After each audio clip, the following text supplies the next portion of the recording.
to Boston. We're live from La La, California. I'm happy to say football season starts on Thursday, Casey. 2 days. And let me introduce my co-host, Glad to the Bone, Casey Scheinfold. He's here with us today from Pennsylvania. He's excited, too, about football. Huge Giant fan. Can't tell in his background he has the Yankee album. Where's your Giant stuff? Let's take down the Yankee stuff. Yeah, I got to switch it out. Well, the problem is I got like Saquon Barkley right there. Yeah, I don't. But he's an Eagle. He's an Eagle now. So you got to burn that. Okay. So Casey, I wanted to do the show because everybody's saying to me, like, how do I make my team better before the season starts if I drafted already? I'm saying, well, you can anticipate injuries, which I hate to say, but people get hurt in football. Yeah. And it's important to have these key players. Some of them are key players that would take the place of these superstars that you don't have on your team, but they'll do a pretty good job as proven in the past. Correct, Casey? Yes, very much so. Yeah. So that's why it's important to have your bench. You don't want to have guys. My bench is this. You can have anybody on your bench, but how many times do you start like your second string tight end? Seriously, how many? Once a season, correct? At most. At most. Well, bye week. Yeah, the bye week, and then if your guy gets injured, that's it. Yeah, I could see you keeping a second string quarterback if you have a good one, just in case, because the quarterbacks do get hurt. I understand that. And then you don't keep two kickers. You don't keep two defenses. If you do, you're an idiot. So I'm clearing all that out. So if you have that on your bench right now, just drop all those players I just mentioned. Defense, kickers, drop it all. You're not going to use more than one defense or more than one kicker during the season. Probably, if you want to get somebody on waivers, great. So I wanted to go over the players that it's important to pick up now because they're under 60%. A lot of them are like under 5%, some of the players I have on my list. But I want to go over them with you and just get your opinion. It's going to be a shorter show than usual. Yeah. And I know, it's all about strategy, beginning of the season, and you can pick up players and drop them right now. But Thursday, as soon as that kickoff hits, Casey, what happens? You're locked up. Your roster's locked. Now, some will only lock for that game in the first week, but generally they're locked. But some of them just lock until Monday morning, right? I mean, or Tuesday morning because there's a game Monday night. Yeah. So you're locked until Tuesday, until waiver wire hits. So you want to get those players now and don't wait because, God forbid, if somebody gets hurt, you want to have that person on your roster so you don't have to scramble and try to pick them up like everybody else does on Tuesday morning. So that's why this list I made, I'm sure you have some ideas too, why it's important to have, to have those players. Correct. So the first one I was thinking, Casey, I was just looking at transitions, what's going on in the league the past week. Dalvin Cook, all-pro running back, signed with the Cowboys, a team that usually likes to run the ball a lot with that big offensive line. And Dalvin Cook is, I think, in like 12% of leagues now. I mean, it's very small percentage. So I was thinking Dalvin Cook. What's your thoughts on Dalvin Cook? They have Zeke and they have Rico there. Yeah, Rico Suave. But I'm not sure. What's your thoughts on Dalvin Cook? I'm not a huge Dalvin Cook believer yet because obviously he was struggling with his health when he was in Minnesota. He went to the Jets last year and they just didn't use him. I think they might have released him because he was showing a lot of decline. And he's going to a backfield where there's Uncle Rico Dowdle, who I think is going to get the majority of touches, and he's the pass receiving back, and he's good. Apparently, from what I've read, he's good in pass blocking as well, so he's going to be out there. And Zeke is the goal line back. And so I'm not sure. He's going to have to be pretty dynamic to come in off the street and earn significant touches. But that being said, neither Zeke nor Rico Dowdle are an everyday kind of workhorse back. And so there's going to be plenty of opportunities for Dalvin Cook to get himself a role if he can show he's got juice left. I just think that when Jones signs somebody, I think he's going to use the guy. I don't think he's going to be riding the bench. I see this guy involved in the offense, and I see him getting at least 10 handoffs in the first game. That's my prediction. Well, I drafted Uncle Rico late in a few drafts just because the value was there. Yeah. So So we'll see what happens. I just think it's worth a spin the wheel. It's worth a shot. You never know. Somebody else that's coming off a major injury, but now he's off the IR. He's off the PUP list. He's ready to play, supposedly, is Mike Williams of the Jets. You know, he played for the Chargers last year, had a horrible injury. He's back. This Clemson star. I mean, I know they have Wilson on the other side, but if Williams is single, if he just gets like single guarded, you know, he's not going to get double teamed because Wilson will. I feel he can have a good year this year, especially being healthy. What's your thoughts on Mike Williams? I like Mike Williams. I liked him at Clemson. I liked him when the Chargers coming out thinking he was going to be a stud. He hasn't been able to stay healthy. I think he plays maybe an average of 6 to 8 games a year, but he's big. From what I've read, he is going to be kind of the traditional X receiver there in New York for the Jets, and they're going to move Garrett Wilson around a bit, play him out of the slot and on the other side. It's a good, I mean, look, if Aaron Rodgers is healthy, it's a good position to be in. I would certainly put him on my roster as a 4th receiver or flex option, but have some safety measures in there so I never have to rely on him because you know he's going to get nicked up or hurt at various points during the season. Right. I mean, all these guys I'm not telling you to start any of these guys this week. This is depth guys. Yeah. Okay, good. I just want to make sure we're not saying to start Mike Williams, to pick him up and start him unless you're desperate. But these are guys that I feel will prove themselves in the first couple of weeks that could be worth something, either for trade or even to start. I mean, that's why you get these guys. I was thinking Kirk Cousins, older. Atlanta doesn't have the greatest offensive line. I hope they can protect him. But just in case if they can't, and who looked great during preseason is Michael Penix Jr. I mean, this guy looked great in college. He looked great in preseason. I mean, if you have Cousins, do you think that's a good handcuff to have as Penix, or do you think you should just pick up somebody else? I wouldn't have him as my second quarterback. Right. In 2 quarterback leagues and super flex leagues, obviously you can have him as a 3rd or 4th quarterback, but you can get him off the waiver if Cousins gets hurt. He's one of those players who he's not going to be rostered unless it's a dynasty league.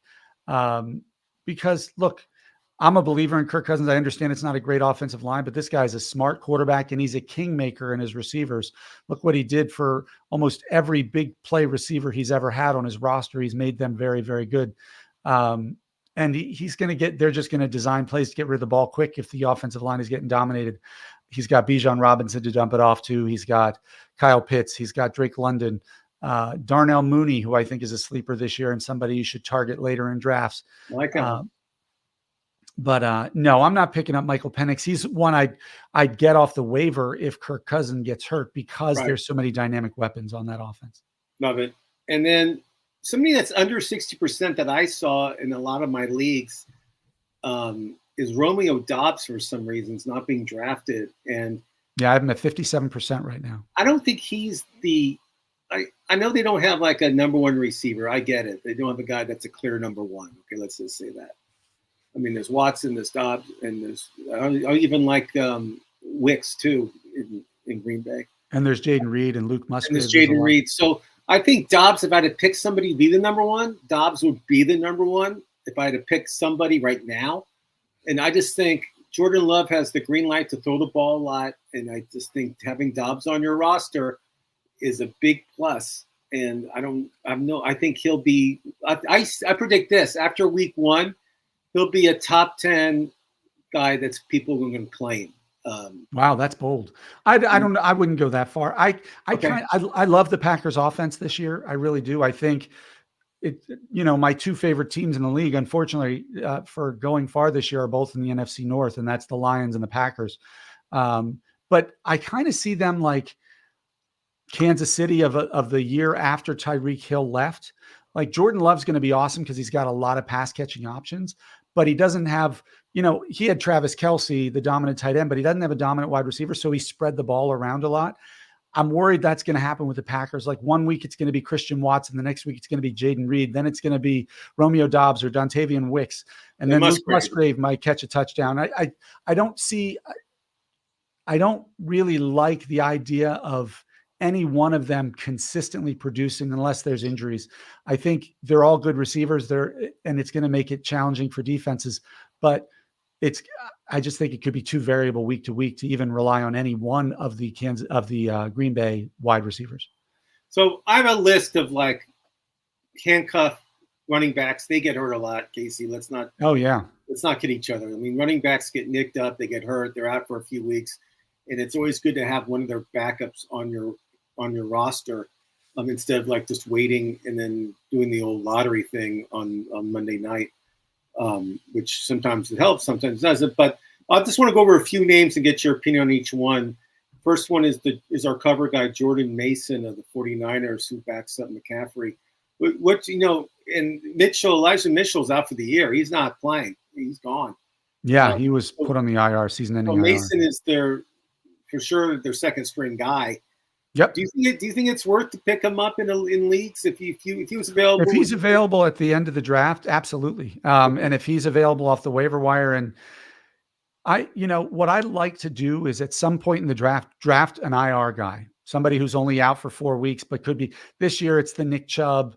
Hawkinson is another big one. I really like Keaton Mitchell, the kid in Baltimore, who's kind of got that Devon Achane sort of. Oh, he was good. Remember last year? He's got that lightning to him. And then that allows you after the draft to move them to the IR spot, and then you can pick up somebody without drafting. And that's where I would look at somebody like Mason, who's a back, because if Christian McCaffrey gets hurt, and a lot of us are worried about that, he steps into like a lottery type of role where he could be a league winner if he gets 6 or 7 weeks to run because of an injury. So that's one of the guys I would absolutely target.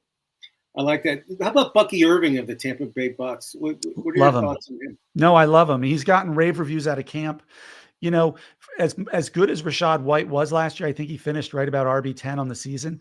Incredibly inefficient in terms of the amount of yards per carry, how many carries it took. He was an accumulator, not dynamic.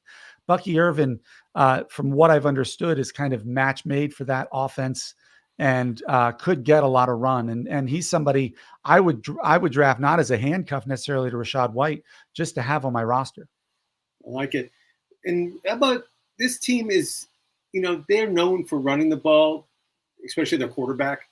But the Buffalo Bills with Ray Davis, what are your thoughts on Ray Davis? Because they usually use 2 running backs during a game. I think Ray's going to be the second guy. Yeah, and that's what I've heard, as what I've read as well. Would he be somebody I would roster as a running back in my stable? Probably not. I would keep an eye on him. But if I had Cook, I'm definitely handcuffing him with Davis somewhere at the end of the draft, just because I do believe that, Cook hasn't shown quite the dynamism everybody saw coming out of, was he Auburn or Georgia? One of those two. And so I don't know what you're going to get from him. And Ray Davis is kind of one of those names like a Jalen Wright or a Braylon Allen, these rookies coming out who are supposed to be kind of lightning in a bottle, change of pace kind of guys. It's somebody else that one of our comrades has been talking about almost every show we have. He brings his name up is the Charger running back rookie from, let me guess, Alabama. Kamini Vidal of the Chargers. I mean, we talked about, I know they have Gus Edwards. I know they have J.K. Dobbins. J.K. Rollins, I was going to call him. I think that's funny. But, I mean, what's your take on Vidal? Do you think it's worth a pickup? It's worth monitoring. I would want to see, he's one of those ones I want to see how he's used the first 2 to 3 weeks of the season, or see if there's an injury.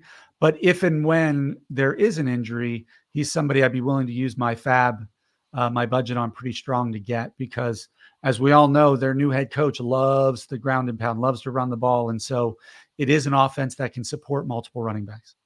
It's talking about Harbaugh. What's your take this season, just because, the Minnesota Vikings picked up Aaron Jones, who I like, but I know he's a little getting long in the tooth. He's been around a while. He's been hit a lot. What's your take on Tai Chandler last year? Had some unbelievable games. I mean, this guy can run. And, I mean, I don't know how much ball he'll get the first few weeks, but I think Minnesota's going to be a team that's going to be a run-first team, just like the Chargers. What's your take on Tai Chandler this year? I think Tai Chandler, to me, is going to get plenty of playing time. Aaron Jones also doesn't have he's getting older, as you said, and he doesn't have a track record of playing 16 or 17 games, more like 10 to 12 games, it seems like. And he's he's one of those must-haves as a handcuff. If you drafted Aaron Jones, I think you have to try to get Tai Chandler, just like if you drafted CMC, you got to really try to get Mason, because you want to protect those draft picks. Another person like that is, I drafted Josh Jacobs in a couple leagues. I believe in him this year, especially with AJ Dillon getting hurt. But you got to be darn sure I'm going out to get Marshawn Lloyd as a handcuff for him, because Josh Jacobs, I was shocked to learn he's only 26 years old. I thought he was like 30 because he's been around forever, but he had a down year last year, battled some nagging injuries, and I wanted his handcuff. And so that's Ty Chandler is one of those types of players. You know who else is young that people would say, well, he's old, I don't want him on my team? Somebody said that to me last week, is Jonathan Taylor. And I said, Yeah. Why do you think he's old? And they said, well, he's been in the league for a long time. I said, well, he's 25 years old. Yeah. He's right now he's at the pinnacle of his career. 2.5 years removed from being the best player in fantasy football. Yeah, but I said he's 25. That's like you're in your peak of your career. I know NFL careers are short for running backs, but 25 isn't quite the cliff age yet. Yeah, 25 is great. Now, somebody else that kind of fell off the map, he had some bad games in Houston last year, and then they kind of like shaded him away and they brought in somebody else. Damen Pierce is healthy. I know Joe Mixon is in Houston. I get it. But I'm just telling you, if you have Mixon, I'm not a big Mixon lover. I just think the guy has this coming from a former a Bengals fan guy, so he's watched a lot of Joe Mixon. Yeah, he's a thug too. But he is not the greatest teammate either. But he has monster games. But I'm just saying, Damen Pierce, I think, will get the ball. I think he'll get the ball 5 to 10 times. And I mean, do you think he's somebody worth to put on? Again, I think he's like 2% owned. I mean, no one. Yeah, I would certainly target him if I had Joe Mixon, or if I was a little shaky at running back and wanted some insurance options. Damen Pierce would be a guy I'd look to put at the end of my bench. Casey, let me just name now. Those are all the running backs that I think are good handcuffs just to have on your bench, because we all know that these running backs don't last that long during the season. Anybody else I'm missing, or anybody else? There's a couple, I mean, who are under 60% owned. I think Zach Charbonnet is a smart one in Seattle. If you're especially he's young. He was a second round pick. I think now he was of the previous regime. There's a whole new coaching staff, but I think he's going to get some run. And especially if you have Kenneth Walker the third. Did you say the third? Well, it's important. The second doesn't run as well. Jaleel McLaughlin, I like a lot in Denver, as Javonte Williams is kind of change of pace or third down back, especially if you're in a PPR league. And then Jalen Wright in Miami is another rookie who is kind of in that Devon Achane, like super fast, change of pace kind of guy. And let's be honest, Achane missed some time with soft tissue injuries last year, and Raheem Mostert isn't exactly a beacon of health. Jalen Wright if you could have that guy, getting him off the waivers or getting him late in the draft, get the primary running back in Miami's offense, that's nothing to sneeze at. I like all those. And then receiver wise, somebody else I didn't talk about in the beginning, but I'll talk now. I think it's going to be a 1,000-yard season. I mean, I like this guy. It's Michael Wilson of the Cardinals. I like you love Murray this year, and I get it. I understand why. He has some great weapons, and he's healthy. And when he's healthy, he can run. But Michael Wilson's somebody that we forget, and because he's at like 11% or something, because everybody's looking at Harrison and Trey McBride. I mean, I think he's a good guy to have on your roster. Just put him on. Get rid of one of your kickers, defense, or tight ends, and put Michael Wilson in there. I think he'll have some 100-yard games this year. I really do. Yeah, he absolutely could. I don't know if he'll get 1,000 yards this year, but he's going to be the clear number 3 in that passing tree. And Kyler Murray is an amazing scrambler, keeping the play alive by using his feet. And those types of drills, he's just looking for big, strong wide receivers, and Michael Wilson is certainly that. But Tyler Boyd was in Cincinnati for like years. I mean, yeah, he was there. Now he's in Tennessee. He was the Bengals' clear-cut third receiver. Higgins and Chase is, 1-2. And but with Boyd gone, I really like this rookie Germaine Burton out of Alabama. I like this guy, and especially with Chase. Yeah, Chase still isn't reporting to practice. I mean, he's going to practice, but he's not actually practicing. He hasn't put the uniform on since beginning of the season. I mean, getting into the training camp. Yeah, he walks around with a sweatsuit on. I mean, I don't know what the story with Chase is. I know it's going to hurt the Bengals eventually. They have to get it done quick because then we need him in practice. We need him to be ready. He's not in game shape, so. Yep. So I like Germaine Burton. I think he's a good pickup. I think he could have a good, at least the first few games. And as I mentioned before, another guy that I like, again, he's a quarterback, and you're going to laugh because you're going to say, well, why do you want this quarterback on your team? I just feel he's going to be throwing the ball a lot, and he'll have huge yards, and he'll be worth something, trade value to somebody. Yeah. It's Bo Nix of Denver. I just have a feeling Bo Nix is going to have a good year. I don't know why. And I just feel that Peyton's going to that's as much your trust in Sean Payton's system as it is anything else in terms of producing quality offense. Yeah, I mean, he looked great. And I know it's preseason, doesn't count. I get it. But I just have a feeling Bo Nix is going to just develop quickly, know the offense. And he's like the third oldest quarterback in the league. Pretty close.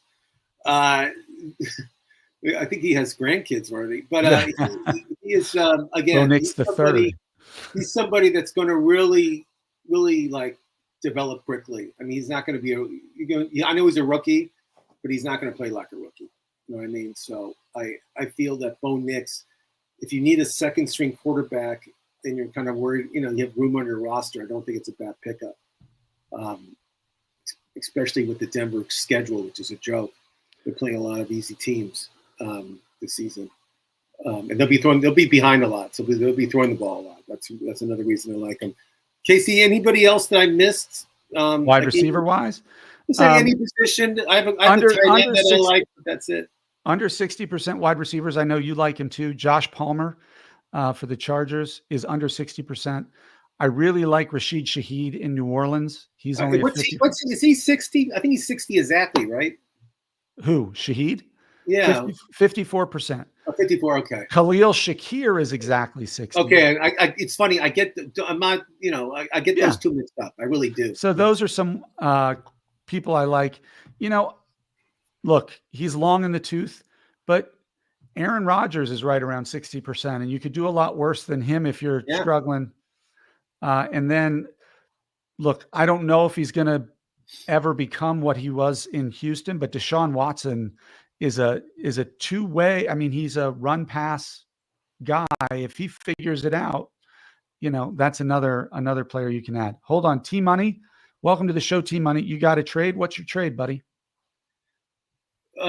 It's weird that people, I'm against trades beginning of the season. I draft my team and I stand by them until the season starts, and I see a few games. I sometimes, if I see a wide receiver or running back, there's always a sucker. All right, here we go. Would you trade Laporta, London, and Connor for K9, Jake Ferguson, and AJ Brown? So you have Laporta. Trade? So he has Laporta, I think, right? He has Laporta, London, and Connor. And clarify who K9 is. Is K9? Let me see. Let's see.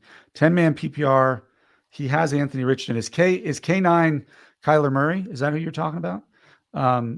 He has CMC, Connor, London, Ayuk, Laporta, Cooper, Worthy, Tuckerson, Jets. Oh, Kenneth Walker. Okay. Yeah, Kenneth Walker. So would he trade? So he would get Kenneth Walker. Yeah. And AJ Brown's AJ Brown's the one I love. He'd be upgrading from London to AJ Brown, although I like both of them. He'd be going down for Laporta to Jake Ferguson. Not by much. Not by much. And Connor much. for Kenneth Walker. I would probably make that trade because I would rather have Kenneth Walker and I'd rather have AJ Brown. Yeah. And Jake Ferguson is not enough of a downgrade to cancel out what you're getting on the other end. Do you agree with me? I agree 100%. I think getting AJ Brown is the key component in this trade. He's a top 5 pick in a lot of places. You know, I would love it if you could talk him into taking Ayuk instead of Drake London, but I don't know if you can get him to do that. Yeah. Well, yeah. Because I would rather, I mean, I love Ayuk, don't get me wrong, and he could be as good as London this year. But Ayuk, I wouldn't want to have CMC and Ayuk. I don't want to have the rushing and pass catching touchdown option. If it was a quarterback and a wide receiver or a quarterback and a running back, that's different. But a running back and a wide receiver from the same team, I'd rather try to get rid of Ayuk. And I think London's going to have a pretty good year with Cousins as his quarterback. Yeah, Cousins, like I said, Cousins is a kingmaker. Look what he did for Jefferson, Diggs, Thielen. Like, he's done it for everybody. So he's done it. And, you know, last year they had Reeder. I don't know if you remember Reeder from the University of Cincinnati. He was their quarterback who's actually out of the league right now. He was waived from his last team. He's no longer in the league. So that shows you how good Reeder is. I think Cousins will love London. He's a big kid. He's tall. He's fast. And I think London's going to have I think he's a top 20 receiver this year in fantasy, especially. I feel London's going to have a really good year. And I look, you're going to go, Laporta's a top 3 tight end, but Jake Ferguson at this point is the number 2 passing option in what was the highest scoring offense in the league last year. Yep.